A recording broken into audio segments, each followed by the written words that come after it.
Rethinking education towards a global common good is UNESCO's contribution as an intellectual agency, a contribution to the global normative debate about the broader issues concerning education and development, the purpose of education, the way learning should be organized, and this coincides with the historical juncture that we're at now in 2015. There is a dynamic about the global education agenda and Education 2030, but beyond the goals and targets, this contribution is really a call for dialogue, a call for public policy debate on these broader issues of purpose of education and the organization of learning. In the current historical juncture that we're at, there are a number of tensions and contradictions in development trends. And it's against this backdrop that Rethinking Education attempts to reaffirm a humanistic vision of education. A humanistic vision of education means reaffirming a core set of ethical values that should guide our thinking about societal development and the contribution of education to societal development.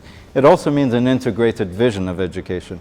Yes, education is about work, it's about employability, it's about the labor market, but it's also much more, and we mustn't forget that.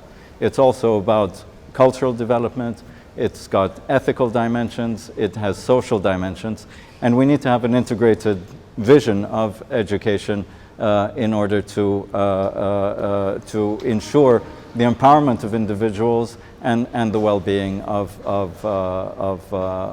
their communities.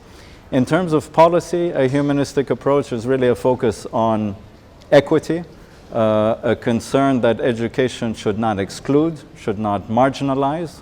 In terms of policy making, that means an inclusive and transparent process of policy making where all voices can be heard. And finally, a humanistic vision, and we tend to forget it despite our repeated insistence that teachers are important. A humanistic vision is really reaffirming the foundational importance of teachers and educators in today's context where the role of teachers is changing. They need to be guides, facilitators of learning. Facilitators of learning in a context where knowledge is much more widely available, but they also need to bring in the social dimension, the ethical dimension of learning that new technologies cannot bring. New technologies can increase access to information and knowledge, but the teacher's role is perhaps even more important today in bringing in the social learning, the communication, and the ethical dimension in the development of competencies. And when I say teachers, it means teachers in formal education institutions, but also the whole range of educators in non-formal or less formal settings, whether youth groups, religious organizations, community groups, in the arts, in sports, and a range of issues. So it's really a call for dialogue, as I said, a call for public policy debate on education as a common good, as a societal endeavor, as a collective responsibility, and as a contribution to development of individuals and their communities in all the facets of human existence, and not just the labor market and employment.